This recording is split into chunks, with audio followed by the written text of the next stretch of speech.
También ver cómo en medio de la comunión el Señor mismo nos va hablando a cada uno, ¿no?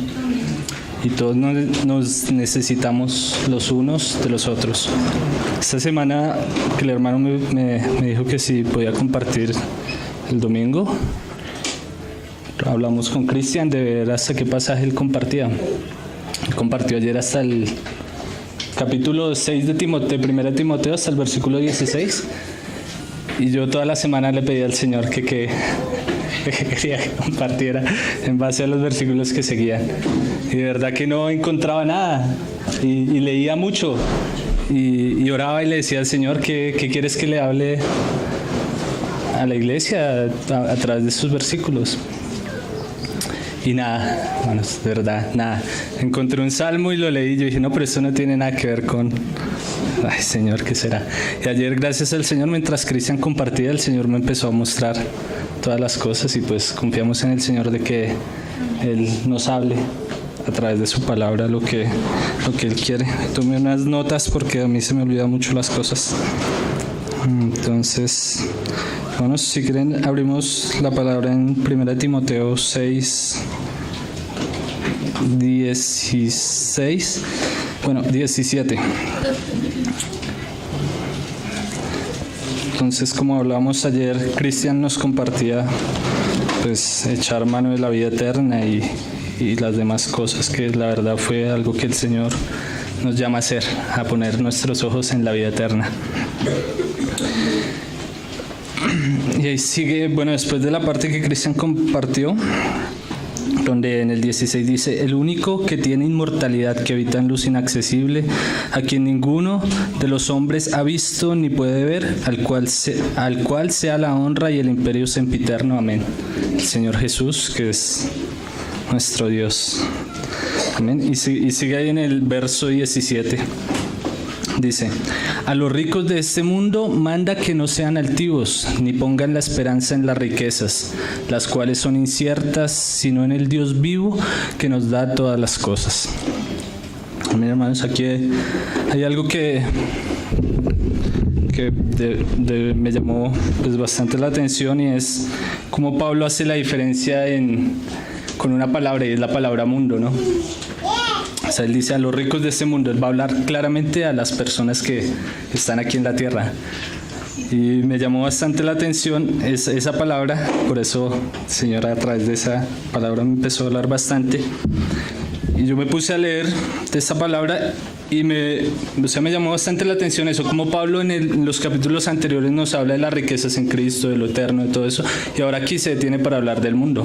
Entonces yo le pedí al Señor y quisiera como leer con los hermanos un pasaje en donde se hace diferencia de esta palabra, o sea, en cuanto al mundo, a lo que vivimos, y bueno, esta palabra mundo en el original es, ahí en ese contexto es aion, que significa también siglos, y otras versiones en ese mismo versículo ponen a los ricos de este siglo, o sea, hablando como de un tiempo presente, ¿no? Yo le pedí al Señor un pasaje para aclarar eso bastante, y el Señor me mostró a través de Lucas 20, si quieren vamos, hermanos, para poder hacer la diferencia entre el siglo que vivimos ahora y el siglo venidero. Entonces, si quieren vamos, Lucas 20.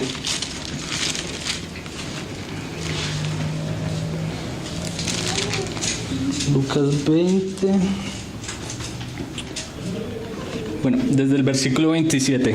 El contexto aquí es, el Señor está teniendo una discusión con los saduceos, que era una secta religiosa de ese tiempo, los cuales afirman que no había vida eterna, que no había resurrección, ¿no? Y ellos querían hacer tropezar al Señor. Y vemos que en los versículos anteriores ellos le habían puesto una cuestión política, ¿no? Le habían dicho que si era legítimo dar tributo a César o no, y vemos la respuesta del Señor, no, muchos conocemos ya ese pasaje, y ahora aquí ellos se enfrascan en una conversación teológica, pero es una teología filosófica, ¿no? Es algo que ellos tienen concebido en su cabeza, de acuerdo a lo que ellos quieren escuchar, ¿no? Y es negar la resurrección. Entonces leamos el pasaje, hermanos.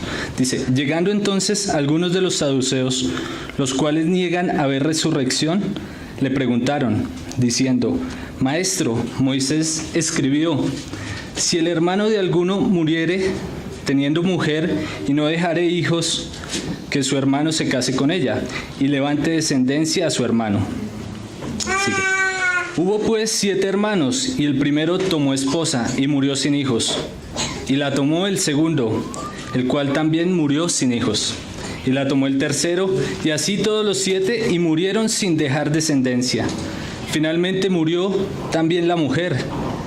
En la resurrección, pues, ¿de cuál de ellos será mujer, ya que los 7 la tuvieron por mujer? Entonces aquí viene la respuesta del Señor. Dice, entonces respondió Jesús, les dijo, los hijos de este siglo, ahí está la palabra, ¿no? Hablando de lo presente. Ahí la palabra en el original también está ahí. Los hijos de este siglo se casan y se dan en casamiento. Mas los que fueren tenidos por dignos de alcanzar aquel siglo, otra vez la palabra, ayón, y la resurrección de entre los muertos, ni se casan ni se dan en casamiento, porque no pueden ya más morir, pues son iguales a los ángeles y son hijos de Dios, al ser hijos de la resurrección. Aquí ya el Señor me iba aclarando un poco lo que Él tenía en mente en hablar en este pasaje, y es mostrarnos que hay una eternidad, ¿no? Y Él me llevaba a este pasaje para que hiciéramos diferencia, o sea, vivir en esta tierra, en lo presente, donde hay tantas cosas materiales, y aquí Pablo se dirige a los ricos de este mundo, ¿no? Pero el Señor nos muestra que hay una eternidad venidera. Y acá sigamos leyendo, dice en el 37. Pero en cuanto a que los muertos han de resucitar, el Señor le sigue hablando, aún Moisés lo enseñó en el pasaje de la zarza, cuando llama al Señor Dios de Abraham, Dios de Isaac y Dios de Jacob. Y acá le dice el Señor, porque Dios no es Dios de muertos, sino de vivos, pues para Él todos viven. Respondiendo alguno de los escribas, dijeron, Maestro, bien has dicho, y no osaron en preguntarle nada más. Tremendo ver aquí como de pronto a veces nosotros nos acercamos de una manera intelectual creyendo que el Señor nos diga lo que nosotros queremos y Él nos responde la verdad, ¿no? Los saduceos querían hacer ver que la palabra se contradecía, que había una contradicción en que no existía la resurrección, y citan a Moisés y el Señor mismo les dice, mire, Moisés dice que es el Dios que es el Dios de Abraham, de Isaac y de Jacob. Él no puede ser el Dios de muertos sino de vivos. Entonces, dando claro a entender que hay algo por venir, hermanos, que lo que vivimos ahora no es todo. Entonces, si quieren, volvemos allá. 1 de Timoteo 6. Y volvamos a ir al versículo. El versículo de 1 de Timoteo 6, 17. Entonces, ya viendo a los ricos de este siglo, ¿no? A los ricos de este presente, el Señor les quiere mandar algo por medio de Pablo. Dice, que no sean altivos. Hermanos, es muy cierto, y nosotros lo vemos a veces, que personas que tienen mucho dinero pues tienden a tener como su esperanza puesta en eso, ¿no? Y su orgullo, ¿no? Y llegan a creerse mejor que las demás personas.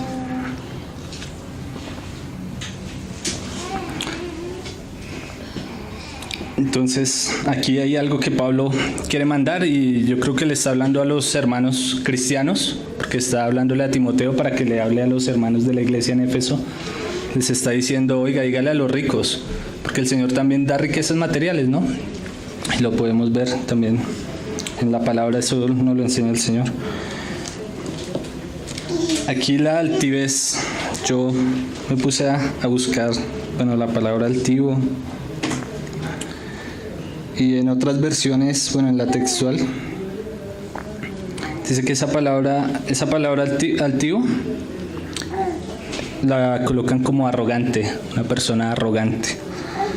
yo me puse a buscar la definición de arrogante en un diccionario español, ¿no? Y el diccionario decía esto: una persona arrogante es persona que carece de humildad o que se siente o se cree superior a los demás. Ser arrogante significa ser altivo, altanero, jactancioso, prepotente, engreído. Es arrogante quien cree ser un experto en todos los temas y que, en consecuencia, no tiene interés en escuchar otras opiniones. Una persona arrogante llega incluso a despreciar y ofender a las otras personas. Es muy claro, ¿no?, la definición. Y es lo que el Señor quiere que no haya dentro de la iglesia, ¿no? Los hermanos que tienen bienes materiales que no sean altivos. O sea, pues al fin y al cabo no es nada de nosotros, y como lo veíamos, es de este mundo, ¿no? O sea, es de este presente las cosas, no son de la eternidad, en las cuales verdaderamente sí nos podemos gloriar. Aquí, bueno, pasando esto, esta parte, hay un pasaje. Bueno, aquí más adelante Pablo le sigue diciendo ahí en el mismo 17 dice, que no sean altivos, pues que no sean personas arrogantes, ni pongan la esperanza en las riquezas. Ahí hay algo que también me impactó bastante. Entonces, hermanos, yo le pedí al Señor y el Señor me mostró un pasaje en Proverbios 18:11. Entonces, hermanos, si quieren, vamos, lo leemos.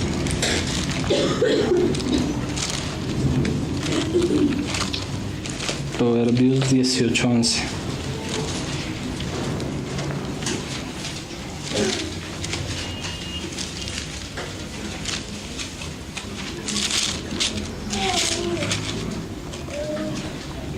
Dice, las riquezas del rico son su ciudad fortificada y como un muro alto en su imaginación. Hermanos, qué tremendo, ¿no? O sea, ese pasaje es muy claro, es algo imaginario, pero es como algo que aparentemente le da esperanza a una persona. Yo miraba, y uno ve muchas veces en televisión, ¿no? y escucha en radio que hay personas que tienen mucho dinero, ¿no? Y a pesar de eso viven una vida vana. O sea, tienen algo imaginario en su cabeza, pero no viven una realidad como el Señor nos la ha permitido vivir a nosotros. Hay un pasaje también que está en Lucas 12:13, ver cómo una persona cuida tanto sus riquezas hasta el punto de creer que es inmortal, ¿no? Y es 12:13. Y aquí está pasaje que también es bien conocido, ¿no? Y es el rico insensato.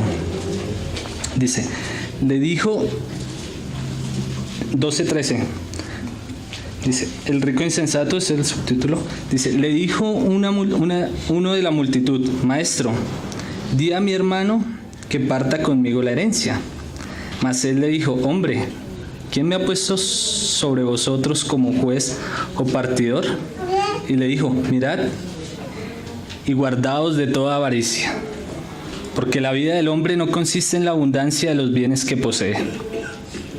También le refirió una parábola diciendo, la heredad de un hombre rico, También le refirió una parábola diciendo, la heredad de un hombre rico había producido mucho, y él pensaba dentro de sí diciendo, ¿qué haré porque no tengo dónde guardar mis frutos?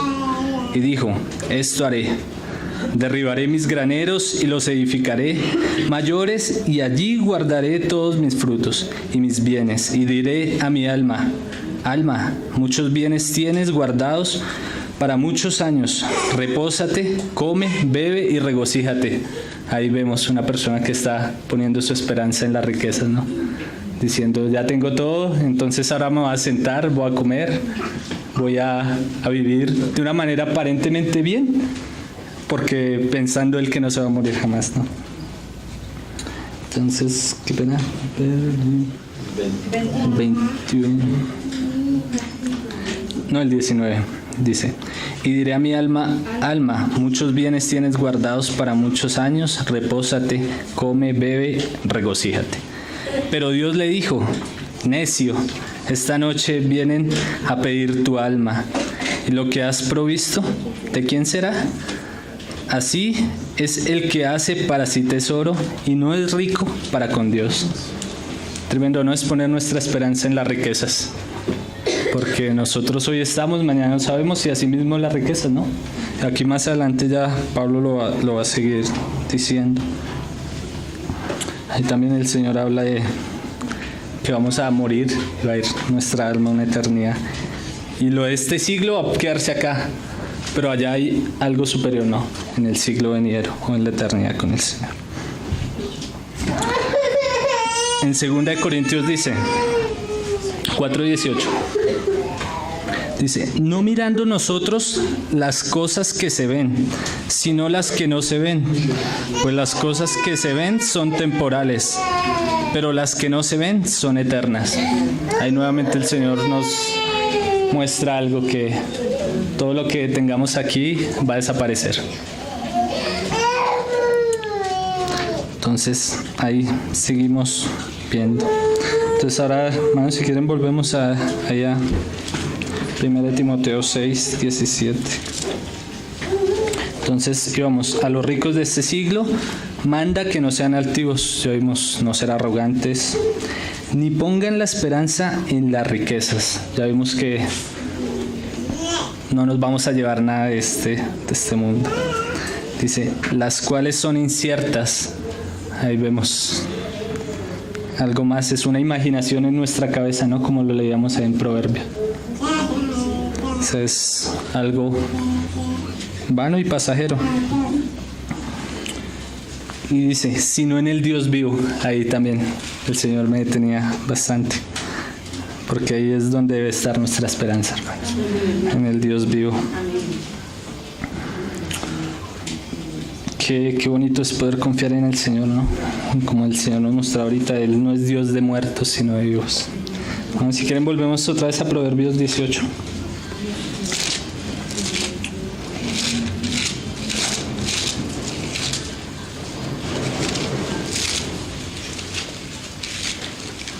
Y ahora leamos el versículo 10, que era el anterior, dice, torre fuerte es el nombre de Jehová, a él correrá el justo y será levantado. Ahí es donde está nuestra esperanza, en el Señor, ¿no? En la torre fuerte. Qué bonito es poder saber eso, que podemos acudir a Él. Él es nuestra protección, en Él verdaderamente puede estar nuestra confianza y jamás seremos avergonzados, ni jamás Él nos dejará. Ahí me parecía bonito ver cómo es esa parte en el versículo siguiente. Él dice que hay una imaginación para los ricos y que es la fortaleza de ellos, ¿no? En el 11, en el que leíamos ahora. Y ahora en el anterior, en el 10, nos dice que el Señor es la torre fuerte, que Él es nuestra esperanza, que a Él corre el justo y será levantado. Entonces ahí vemos que tenemos un cimiento verdadero, ¿no? O sea, tenemos una esperanza verdadera, hermanos. Nosotros que tal vez de pronto no tengamos muchas riquezas materiales, pero tenemos riquezas espirituales. Mucha más que eso. Había un paréntesis pequeño que el Señor me ponía.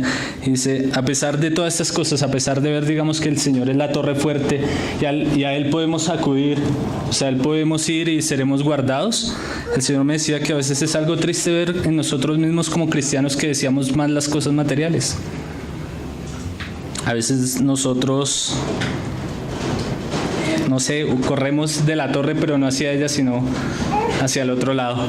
Queremos algo imaginario en nuestra cabeza.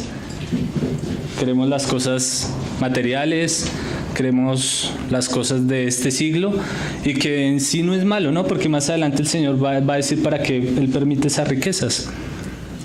Pero el Señor a cada uno le da conforme puede administrar, ¿no? O sea, cada uno tiene lo que el Señor ha dicho que debe tener. Y como hablaba el hermano Héctor, ¿no? En el verso anterior, los versos anteriores, donde decía la piedad con el contentamiento, ¿no? O sea, nosotros poder estar contentos con lo que tenemos. Y ahí el Señor me hacía eso. También me decía el Señor, muchas veces nosotros también ahí no corremos a la torre fuerte porque tenemos una torrecita. Y esa torrecita a veces es nuestra cuenta con dinero, a veces una carrera profesional o a veces buena salud. Hermanos, sí, yo decía, y es verdad, ¿no? Muchas veces nosotros, los cristianos, también somos así.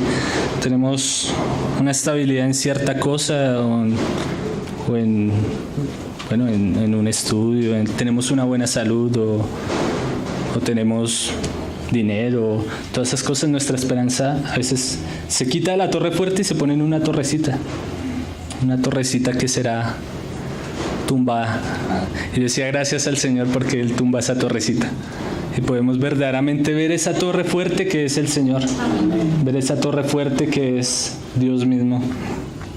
Yo decía también, hay mucha misericordia de parte del Señor, que a través de muchas tribulaciones, de pronto en lo económico, en la parte de salud, el Señor permite que muchas personas lleguen a Él, ¿no? He escuchado de un hermano que tuvo una crisis económica y él luchó bastante tiempo. Él era ateo y que luchaba bastante, tuvo una crisis económica y duró peleando con el Señor y cuando ya no tenía nada, y sí dijo, verdaderamente el Señor existe, el Señor es real. Y hoy en día es un hermano bien querido. Entonces, qué bueno que el Señor quite todas esas torrecitas que nosotros tenemos. Que el Señor nos ayude a depender de Él, como cantamos ahora. Que Él sea nuestra provisión. Entonces, hermanos, volvamos ahí al 6:17 del 1 de Timoteo. Entonces, digamos, a los ricos de este siglo manda que no sean altivos ni pongan la esperanza en las riquezas, las cuales son inciertas, sino en el Dios vivo que nos da todas las cosas. Ahí hay algo bonito, ¿no? Ahí vemos que muchas veces también todo eso que recibimos o todo lo que tenemos no viene de nosotros, hermano. Es algo que el Señor mismo nos ha querido dar por su gracia, es algo que el Señor mismo ha querido repartirle a cada uno, ¿no? Como lo íbamos viendo. Y además dice que nos las da en abundancia. Se escribe: la fuente de toda bendición es Dios, no hay otra fuente. Dios nos ha dado todo por medio de Cristo, riqueza espiritual y a otros también riquezas materiales. Él es la fuente de todos. Vamos a tener nosotros problemas cuando creamos que hemos conseguido algo por nosotros mismos. Cuando lo que decíamos ahora, ¿no? Como yo soy un ingeniero con máster en tal, no me va a faltar nunca el trabajo. O porque yo tengo una buena salud, jamás voy a tener que ir a un hospital ni nada de eso. Pero el Señor mismo nos muestra que Él es el que nos da todas las cosas. Ahí mismo en Santiago dice que todo don perfecto y toda buena dádiva viene del Señor. O sea, viene de lo alto. O sea, nada viene por nosotros, ni nada lo tenemos por nuestra propia fuerza. Yo pensaba, bueno, ahí hay un ejemplo en la palabra que yo miraba ahí. Decía, hay un hombre que tuvo mucha grandeza, mucha riqueza. Y aunque era un hombre pagano, aún el Señor también le dio a él. ¿Para qué? Para que él a través de esa riqueza le sirviera al pueblo de Israel. Y yo pensaba y decía, hay un proverbio que dice, ¿no?, que las riquezas de los injustos serán para los justos, para los hijos del Señor, que está en Proverbios 13, creo. Y yo decía, Señor, sí es muy cierto. Ese hombre es Nabucodonosor, hermanos. Si quieren vamos a Daniel 4 y lo leemos. Y yo decía, este hombre tuvo todo, o sea, tuvo un reino inmenso, ¿no? Fue uno de los imperios pues que más marcaban la historia y que también tenía muchas maravillas como los jardines colgantes de Babilonia y otras cosas, ¿no? Que había destruido al imperio asirio, el que venía antes. Entonces yo miraba ahí a este hombre, a Nabucodonosor, y veía, bueno, algo, el Señor le mostró a él también. Y ya lo vemos.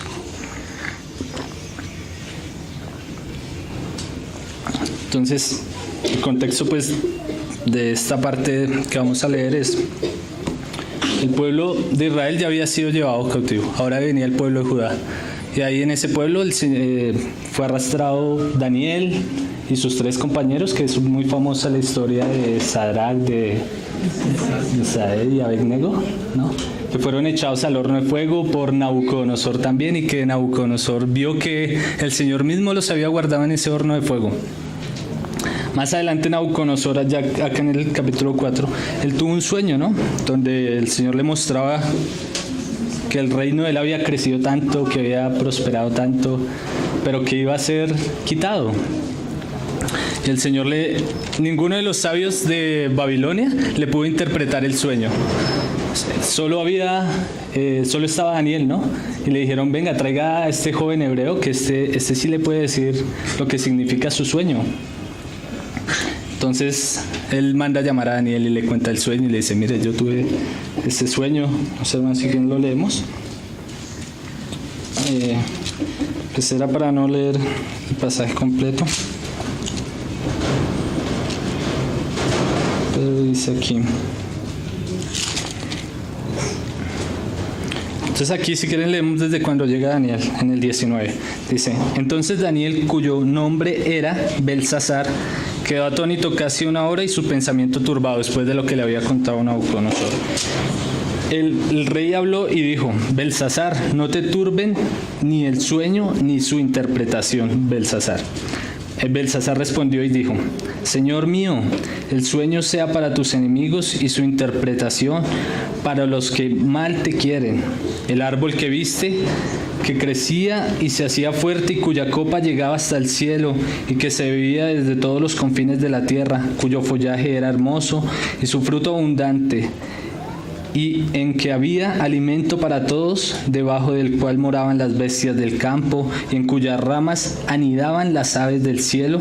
Tú mismo eres, oh rey, que creciste y te hiciste fuerte.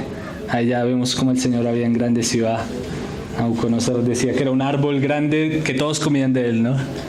Dice: pues creció tu grandeza y ha llegado hasta el cielo y tu dominio hasta los confines de la tierra. Mira todo lo que el Señor le había permitido a este hombre. Sí. Y en cuanto a lo que vio el rey, un vigilante y santo que descendía del cielo y decía: cortad el árbol y destruidlo, mas la cepa de sus raíces dejaréis en la tierra, con atadura de hierro y de bronce en la hierba del campo, y sea mojado con el rocío del cielo y con las bestias del campo, sea su parte, hasta que pasen sobre él 7 tiempos. Entonces aquí el Señor le iba a mostrar lo que iba a suceder a Nabucodonosor. No iba a perder su cabeza, iba a estar con las bestias, no iba a vivir como un animal. Dice: esta es la interpretación, oh rey, y la sentencia del Altísimo que ha venido sobre mi señor el rey. Que te echarán de entre los hombres, y con las bestias del campo será tu morada. Y con hierba del campo te apacentarán como a los bueyes, y con el rocío del cielo serás bañado. Y 7 tiempos pasarán sobre ti, hasta que conozcas que el Altísimo tiene dominio en el reino de los hombres, y que lo da a quien Él quiere. Ahí vemos que el Señor da las cosas a quien Él quiere, ¿no? Y ahí también le dice: Nabucodonosor tenía que entender algo, ¿no? Que lo que él tenía no lo tenía por su propia fuerza, sino porque el Señor mismo se lo había dado. Ahí sigue: y en cuanto a la orden de dejar en la tierra, ahí en el 26, y en cuanto a la orden de dejar en la tierra la cepa de las raíces del mismo árbol, significa que tu reino te quedará firme, luego que reconozcas que el cielo gobierna. Hermanos, lo que nosotros debemos aprender, que el que gobierna sobre todas las cosas es Dios, hermano. No es, como veníamos hablando, no es nuestra fuerza, no es a veces lo que lleguemos nosotros a alcanzar en este siglo, sino es el Señor mismo el que gobierna. Dice acá, hay una recomendación de Daniel, ¿no? Dice: por tanto, oh rey, acepta mi consejo. Tus pecados redime con justicia y tus iniquidades haciendo misericordia para con los oprimidos, pues tal vez será eso una prolongación de tu tranquilidad. Le está diciendo, oiga, vea, vaya, use todo lo que Dios le dio para hacer misericordia. Lo que más adelante Pablo le va a seguir diciendo a los ricos, ¿no? Pero entonces vemos que ahí el Señor le hace esa advertencia a Nabucodonosor. Y dice, ahí sigue en el 28, dice, todo esto vino sobre el rey Nabucodonosor. Todo aconteció, o sea, quiere decir que él nunca hizo misericordia ni tomó en cuenta las palabras que Daniel le había dado por recomendación. Dice, y ahí en el 29 dice, al cabo de 12 meses, paseando en el palacio real de Babilonia. Acá viene algo que yo decía, es algo, dice, habló el rey y dijo, ¿no es esta la gran Babilonia que yo edifiqué para casa real con la fuerza de mi poder y para gloria de mi majestad? Ahí está hablando él, con la fuerza de mi poder, ¿no, hermano? No entendemos que nos da las cosas el Señor, sino creemos que las conseguimos nosotros por nuestras propias fuerzas. Y dice, y aún estaba, en el 31, aún estaba la palabra en la boca del rey, cuando vino una voz del cielo. A ti se te dice, rey Nabucodonosor, el reino ha sido quitado de ti. Ahí está, hermano, le fue quitada las cosas, porque él creía que las había conseguido por sus propias fuerzas. Y es lo que hablábamos ahorita, ¿no? Nuestras torrecitas que nosotros creemos que son nuestras, que creemos que las hemos conseguido por nuestra sabiduría o por nuestra, no sé, pericia en muchas cosas o cualquier otra cosa. Y ahí está, el reino ha sido quitado de ti. Y ahí sigue en el 32, y de entre los hombres te arrojarán, y con las bestias del campo será tu habitación, y como a los bueyes te apacentarán, y 7 tiempos pasarán sobre ti, hasta que reconozcas que el Altísimo tiene el dominio en el reino de los hombres, y lo da a quien Él quiere. Ahí está, hermanos, la parte. El Señor da las cosas a quien Él quiere. Él es el que domina todo, y qué bueno que sea así. La verdad que si otro gobernara, no sé qué sería de nosotros, hermanos. Y aún cuando nosotros gobernamos nuestras vidas, vemos lo fracasadas que son. En la misma hora se cumplió la palabra sobre Nabucodonosor, y fue echado entre los hombres, y comía hierba como los bueyes, y su cuerpo se mojaba con el rocío del cielo, hasta que su pelo creció como plumas de águila, y sus uñas como las de las aves. Mas al fin del tiempo, yo, Nabucodonosor, alcé mis ojos al cielo, y mi razón me fue devuelta. Vemos la misericordia del Señor, ¿no? Amén.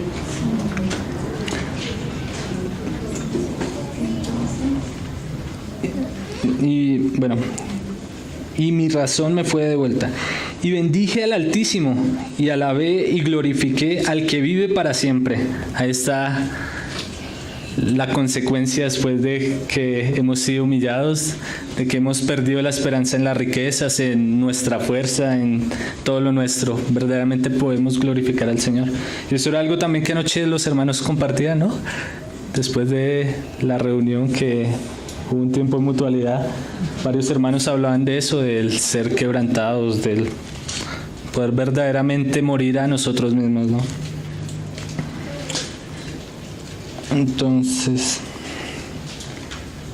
en el mismo tiempo mi razón fue vuelta y mi grandeza volvieron a mí, y mis gobernadores, qué pena, hermanos, me perdí.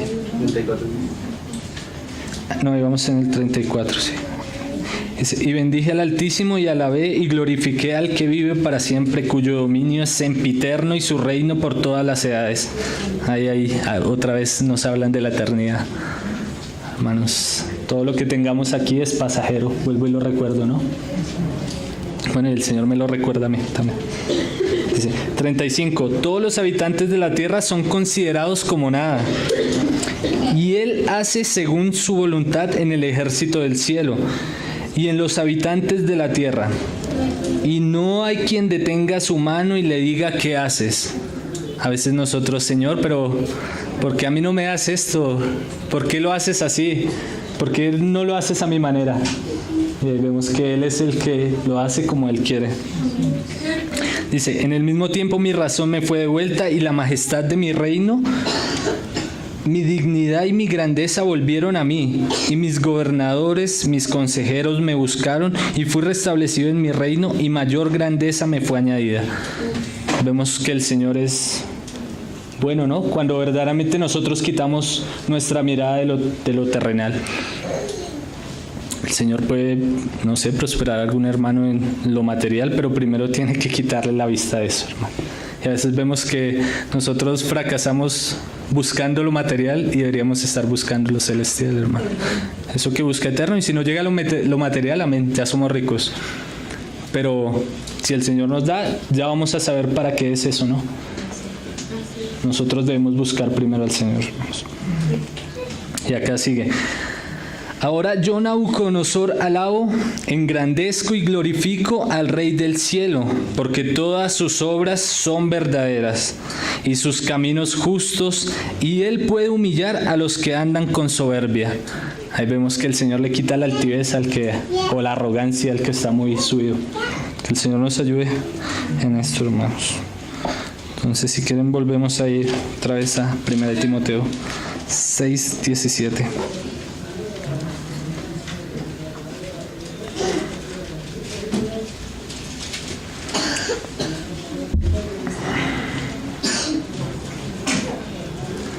Entonces ya, bueno, veamos que el Señor manda a los que están en este siglo, a los que tienen riquezas materiales, a no ser soberbios. Luego vimos que no debemos poner nuestra esperanza, bueno, ahí le está hablando Pablo a los ricos, ¿no? Que no pongan su esperanza en las riquezas, sino en el Dios vivo, ¿no? También que el Señor es el que nos da todas las cosas, que nada es por nuestro mérito propio, y que las da en abundancia, y ahí dice algo más para que las disfrutemos, ¿no? Que a veces también nosotros no disfrutamos lo que el Señor nos da por estar deseando más, como hablaba el hermano también cuando compartía lo del contentamiento, ¿no? Hay una frase, no sé, creo que es de Agustín de Hipona, que dice que no es más rico el que más tiene, sino el que menos desea. O sea, es una persona que verdaderamente vive feliz. Bueno, pues yo pensaba, me salté algo y era ahí que el que ponía la esperanza en la riqueza es una persona que también muchas veces por el dinero, por el poder adquisitivo que tiene, piensa que todo lo soluciona con dinero, ¿no? Todo lo puede arreglar con plata. Hermanos, pero también vemos que muchas de esas personas también son muy miserables porque no tienen felicidad ni la paz que el Señor nos ha dado a nosotros. Entonces, también que nosotros entendamos que somos verdaderamente ricos, ¿no? O sea, hay ricos materiales y ricos. Nosotros somos ricos. Y yo pensaba también bastante en eso, ¿no? Porque dice, ¿qué busca una persona con dinero? La felicidad, ¿no? Y yo pensaba, yo llegué y decía, y nosotros ya tenemos al Señor, o sea, ya somos muy felices.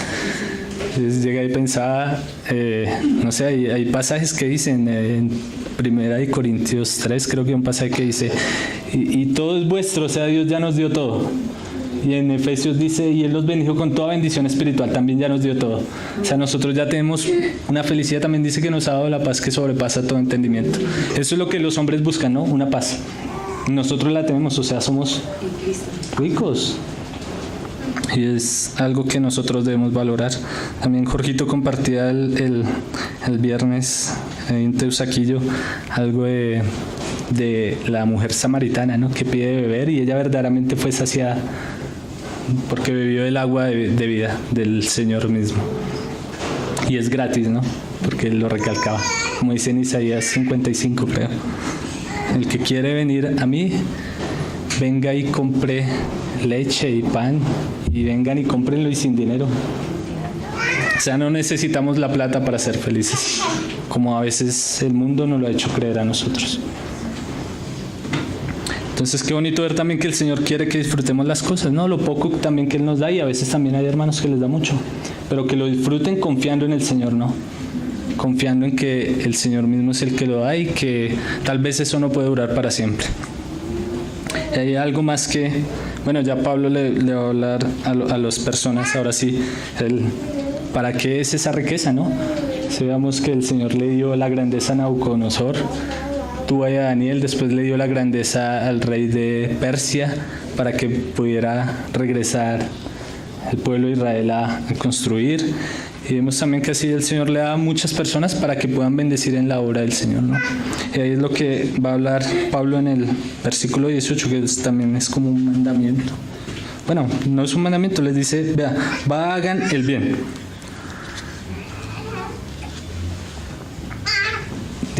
Le dice Pablo a Timoteo que les diga, que hagan el bien, que sean ricos en buenas obras. Ahí yo me quedaba y pensaba y dice dadivoso, generoso. Hay algo que yo leía y está en Lucas, yo no lo entendía, la verdad, hermanos. Lucas 16, y es algo que habla de la mayordomía, ¿no? Ya entendiendo que eso no lo dio el Señor, y si Él no lo dio es para que lo manejemos para la gloria de Él, ¿no? Entonces yo sé que a veces estos pasajes en muchos lados se usa para coger a las personas y sacarles el dinero de una manera, eso que el Señor nos guarde, ¿no? A nosotros de eso, pero también hay cosas que están en la Biblia y debemos leerlas. Entonces si quieren leemos desde el versículo 1, es una parábola que el Señor está hablando acerca de un mayordomo infiel. Dice, dijo también a sus discípulos, había un hombre rico que tenía un mayordomo y este fue acusado ante él como disipador de sus bienes.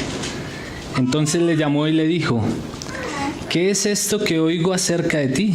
Da cuenta de tu mayordomía, porque ya no podrás más ser mayordomo. Entonces el mayordomo dijo para sí, ¿qué haré? Porque mi amo me quita la mayordomía. Cavar no puedo, mendigar me da vergüenza.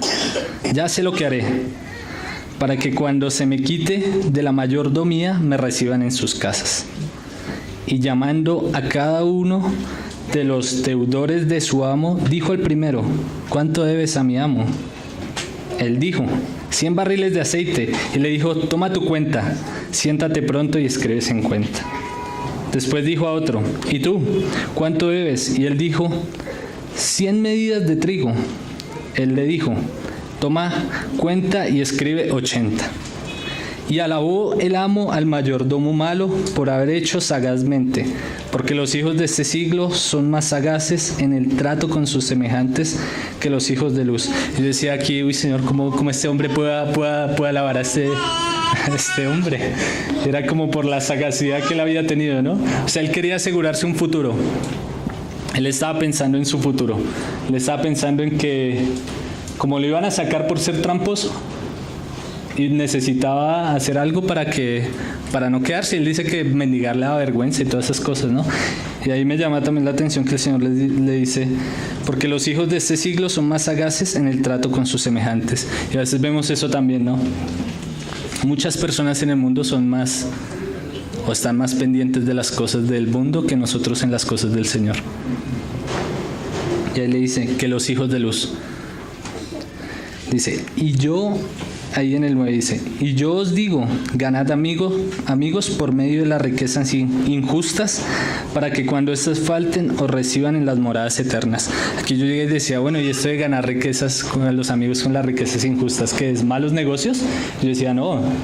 Cuando me ponía a mirar era que el Señor está haciendo como una ilustración.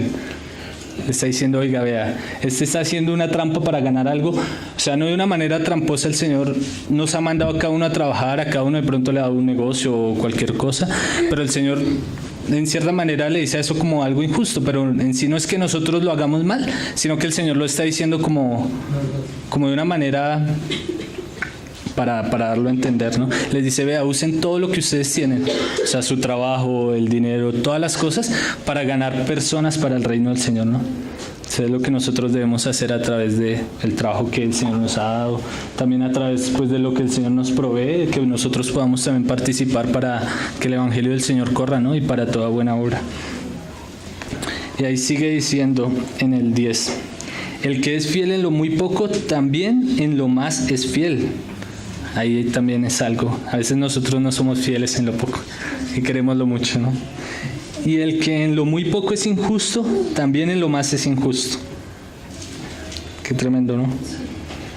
Que ya íbamos con un hermano caminando y se coló un muchacho en Transmilenio. Y dice, ese muchacho fuera senador, sería ladrón. Y critica al ladrón. Entonces, sí, hermanos, si en lo poco somos infieles, en lo más también seremos infieles. Dice, pues si en las riquezas injustas no fuiste fieles, ¿quién os confiará las verdaderas? Que el Señor nos permita ser de aquellos a los que Él les dé las verdaderas. Dice, y si en lo ajeno no fuisteis fieles, ¿quién os dará lo que es vuestro? No, si entendimos que todo lo que hemos recibido es del Señor, o sea, no es nada de nosotros, es algo ajeno, ¿no? Y como lo recordaba la vez pasada, que es un don prestado, es algo del Señor y nosotros debemos devolverle a Él, pues como trabajar con esfuerzo, ¿no? Porque es algo que no es nuestro. ¿Quién nos confiará lo verdadero? Y sigue en el 12. Y si en lo, bueno, en el 12 fue el que acabamos de leer. Y si en lo ajeno no fuisteis fieles, ¿quién os dará lo que es vuestro? En el 13 dice, ningún siervo puede servir a dos señores, porque o aborrecerá al uno o amará al otro, o estimará al uno y menospreciará al otro. No podéis servir a Dios y a las riquezas. Ahí dice que es mamón, ¿no? La palabra. Entonces que a veces nosotros también estamos más pendientes de todas las cosas que hablamos de este siglo y que verdaderamente también el Señor nos manda a ser diligente en eso, ¿no? Porque no podemos ser irresponsables en el trabajo, ni en el estudio, ni en las cosas que el Señor nos manda, pero debemos estar pendientes en las cosas del reino, ¿no? Ocuparnos en las cosas del Señor, debemos estar buscándolo a Él, buscando las cosas que son eternas, que son del siglo venidero, ¿no? Y oían también todas estas cosas los fariseos, que eran avaros, y se burlaban de Él. Así, hermano, pasa muchas veces en el mundo, la gente se burla cuando uno dice voy a dar para tal cosa, o bueno, que voy a participar en esto para la iglesia o para los hermanos, voy a ayudarlos. La gente se burla porque la gente solo piensa en ellos mismos, ¿no? De una manera egoísta. Y a veces nosotros somos así, hermanos, entonces que el Señor también nos ayude. Dice, entonces les dijo, vosotros sois los que os justificáis a vosotros mismos delante de los hombres, mas Dios conoce vuestros corazones. Porque lo que los hombres tienen por sublime delante de Dios es abominación. Ahí vemos, hermanos, que verdaderamente las cosas del Señor son gloriosas y muchas de las que nosotros hacemos son abominación. Entonces ahí veíamos para qué el Señor nos permite las riquezas, ¿no? De pronto para trabajar para el reino de Él, para poder aportar para ciertas cosas, para publicaciones, para todas las cosas, que el Señor nos ayude a ser fieles, ¿no? Y buenos administradores de lo que Él nos dio, ¿no? Que no seamos como este mayordomo infiel, que estemos robándole a nuestro amo. Y aquí, bueno, ya terminando en el 19 dice, atesorando para sí buen fundamento para lo porvenir, que echen mano de la vida eterna.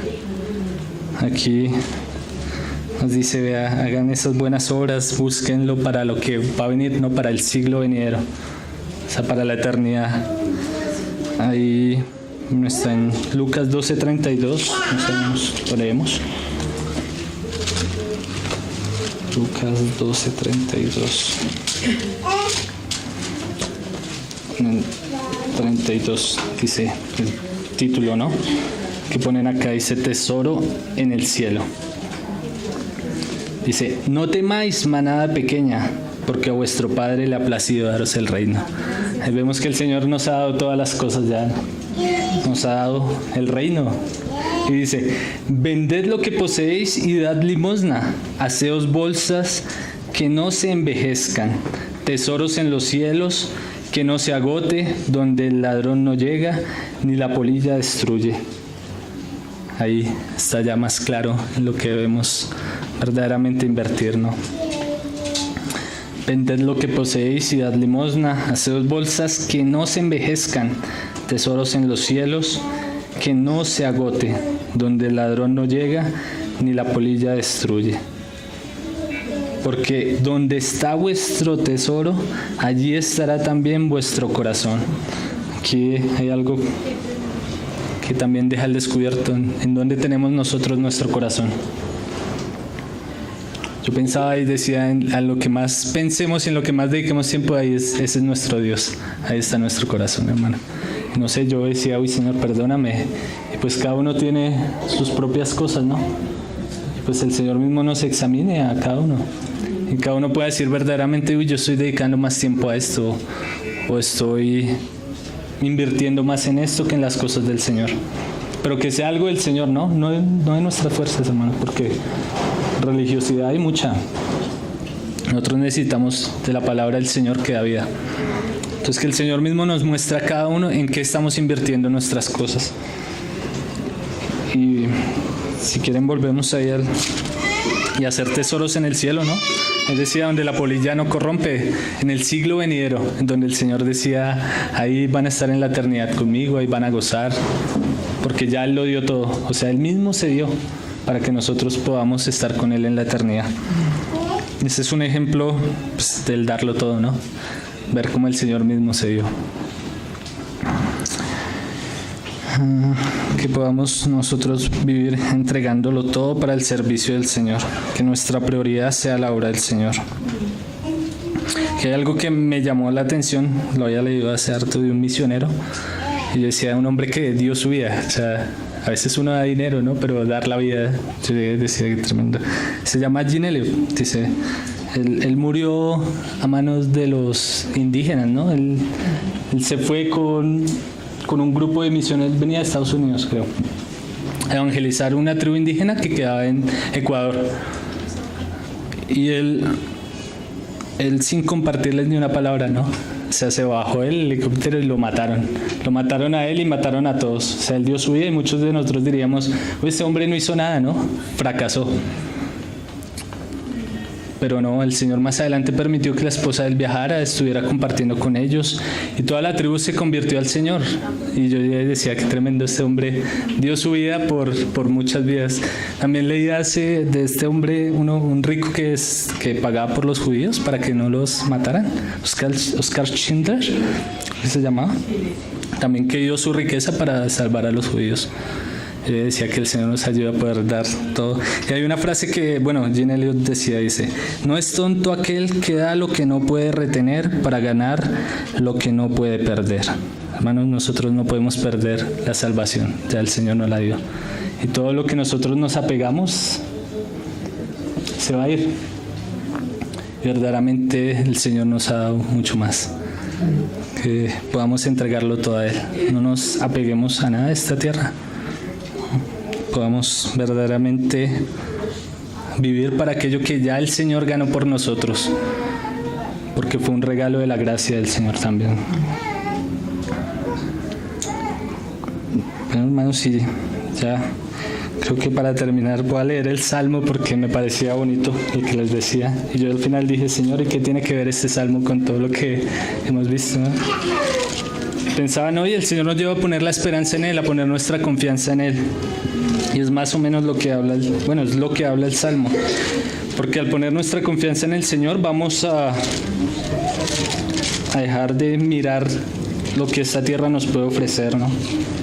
Vamos a poder verdaderamente entregarnos para Él, poder hacer como este hombre, no aferrarnos a las cosas que se podemos perder, ¿no? Entonces es el Salmo 62. Voy a saltarme unos versículos. ¿Lo tienen? Sí.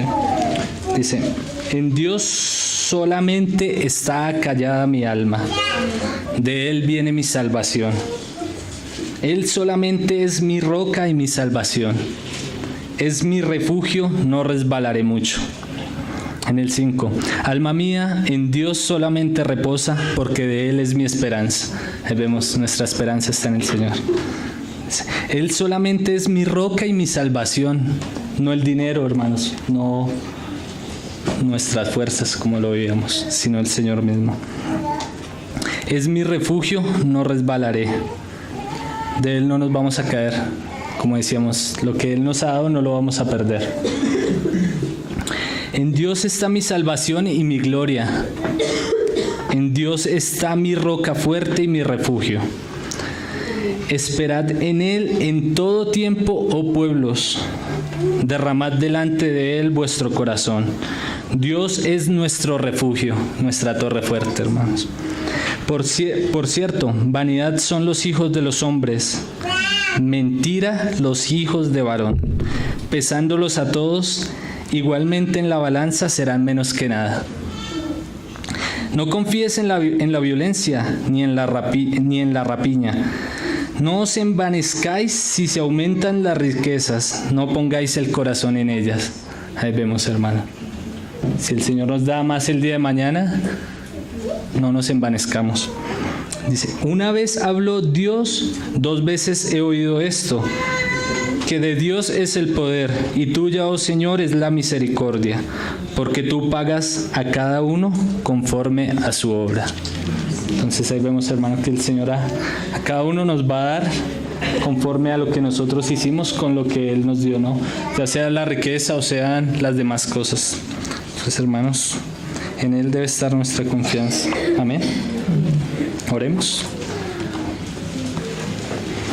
Ay, Señor, Padre, gracias te damos, Señor, porque podemos darnos cuenta, Señor, que tú eres nuestra torre fuerte, Señor, que a ti podemos correr y estaremos seguros, Señor.